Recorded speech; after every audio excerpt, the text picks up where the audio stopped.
Estamos prontos? Tamo pronto. Bora tentar? Bora.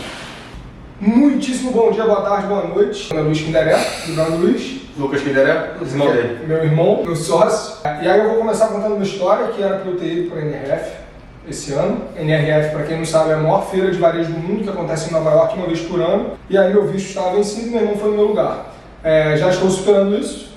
Acho que até o meio do ano eu consigo superar 100%. Na falta de organização sua. Se ele fosse mais organizado, ele não tinha repetido em geografia na sexta série, mas a gente vai lá disso em outro momento. Não tem nada a ver com organização isso. Você não estava sem visto? Estava sem visto, mas eu não tinha nenhuma passagem para Nova York. Você teria um visto, você não tem viagem. Você não tem viagem nenhuma. Aí você fala, porra, vou fazer o visto caso eu ganhe um prêmio. Eu nunca ganhei prêmio nenhum, é o primeiro prêmio que eu ganhei na vida. E quem foi eu? Olha que injusto. Tá vendo como o mundo é injusto? É isso. Partindo do pressuposto que o mundo é injusto, a gente veio nesse vídeo falar um pouco sobre a NRF, que é o maior evento de varejo do mundo. Meu irmão trouxe várias percepções legais que a gente resolveu compartilhar com vocês. Vamos lá. Quanto tempo você ficou lá, primeiramente? Que dia você foi? Que dia você voltou? Eu fiquei lá 9 dias, eu fui sábado e voltei no domingo. E a gente ganhou esse prêmio, que foi pelo Sebrae e pela FEComércio, que a ideia é divulgar, pegar empreendedores e conseguir, de certa forma, pegar os conhecimentos dessa feira e ajudar a indústria carioca e o varejo carioca, que a gente faz parte com muito orgulho. Foram 3 dias de evento e tiveram mais algumas programações lá que eles proporcionaram. De visitas com consultores às principais lojas, coisas que estavam fazendo, e lojas estavam pegando coisas inovadoras, fechamento com consultores também, para a gente pegar as percepções de cada um. Você foi numa equipe de 50 pessoas, né? Isso, somos 50 pessoas, éramos 4 ou 5 vencedores dos prêmios e o resto eram consultores do Sebrae, da FEComércio. Cara, agora que a gente introduziu já por que diabos a gente estava, né? Eu queria saber suas percepções. O que você achou do evento e quais foram os principais palestras e lojas. Tá, você viu lá. Beleza, tem muita coisa, né? Então, assim, foram 3 dias de evento, nos 3 dias eu vi mais de 25 palestras.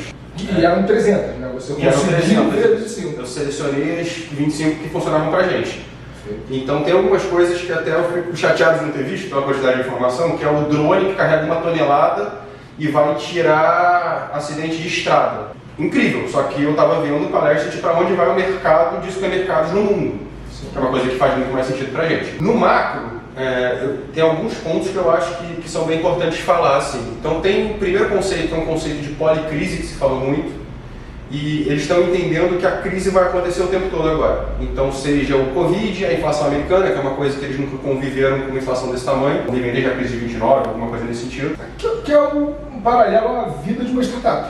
Paralelo à vida de uma startup, que é uma vida em crise. Exatamente. Apagar incêndio, crise legal, apagar incêndio. Exatamente. Então, assim, é uma coisa que pra gente é mais normal, só que quando você está falando das maiores empresas do mundo, eles nunca viveram crises desse tamanho. Covid, guerra na Ucrânia, que aumenta preço dos insumos, então assim, escassez de papelão, exatamente, crise de...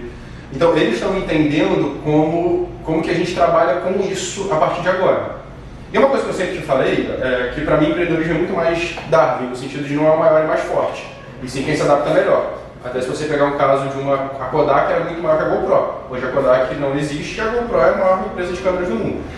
Porque a Kodak não se adaptou, a GoPro se adaptou. Então como que a gente consegue pegar essas percepções? E até uma coisa que eu queria ouvir de você é como você acha que o Brownie entra nesse lugar, assim, se você acha que o Brownie se adapta às situações ou não, sabe? Eu acho que o próprio prêmio que a gente ganhou do Sebrae foi um prêmio de visão consciente da forma com que a gente lidou com a pandemia. Como eu falei, a gente é uma startup, né? Não é mais, a gente tem 18 anos de empresa, mas a gente tem uma filosofia de startup, né? Então a gente sempre apagou muito incêndio, sempre mudou a direção do nosso planejamento muito rápido devido a fatores externos.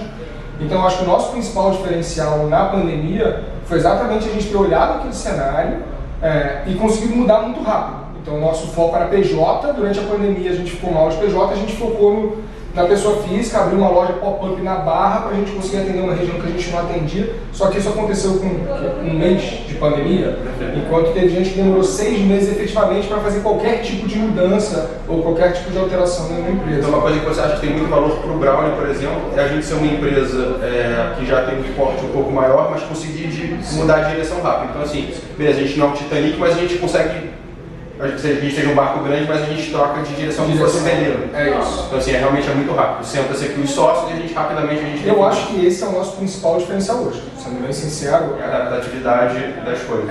A gente conseguir virar para todos os sócios e falar, cara, estamos indo para cá, agora o mercado está falando que está indo para lá, vamos mudar a direção, vamos correr por esse caminho? E aí, então, até pegando esse gancho, tem uma coisa que você falou muito lá, foi da diversidade em posições de gerência.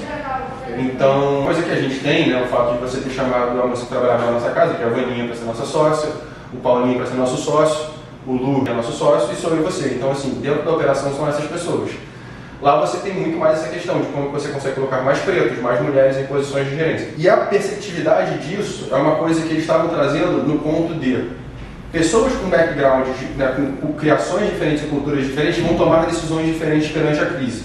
Você acha que isso no Brownie, por conta dessa forma como você sempre viu os talentos, você entende isso como um grande valor? Você entende que a gente consegue, dentro dessa mudança de direção, por ter Vaninha e Paulinho, que são pessoas com uma criação muito diferente da minha, da sua e da do Lu, por exemplo, a gente consegue mudar de direção e ter mais sabedoria nas mudanças? Como você entende isso? Eu acho que até dentro da minha criação e da sua versus a do Lu, que está filmando a gente aí atrás das câmeras, que é formado e pós-graduado, ela já é bem diferente. Eu e você não somos formados nem pós-graduados. Que já é muito diferente da do Paulo e da Vânia, que são formados no colégio. Se você não fosse tão desorganizado, você teria ido para Nova York, não teria repetido em geografia e estaria formado. Mas você ainda tem outros sócios, né? Então você ainda tem o Barros, que é um sócio nosso que mora na Inglaterra, que é o nosso advogado, que é um cara super acadêmico, assim, que ele é ainda mais diferente da gente, mais próximo do Lu, mas ainda muito mais diferente de Paulo e da Vânia. Então, para mim, valida ações que a gente fez há 15 anos atrás. Sabe? Que você chega num evento hoje, no maior evento de varejo do mundo, a galera fala, vocês têm que fazer isso. Pô, legal, cara, a gente já está fazendo isso há 15 anos. E você tem uma equipe muito multidisciplinar aqui dentro, né? Então a gente, enfim, a gente tem de tudo aqui, porque de fato a gente se preocupa com o profissional e não o que a pessoa faz em casa, como ela é, ou por que ela é. Então acho que a gente, e isso é um ponto, você trouxe alguns pontos da viagem, né? Quando a gente conversou por trás das câmeras, e que validaram muito para mim, assim, coisas que a gente já vem fazendo há muitos anos e muitas pessoas chamavam a gente de louco muitas vezes e tudo mais. E hoje, 15 anos depois, a galera está validando isso no maior evento de varejo do mundo. Então,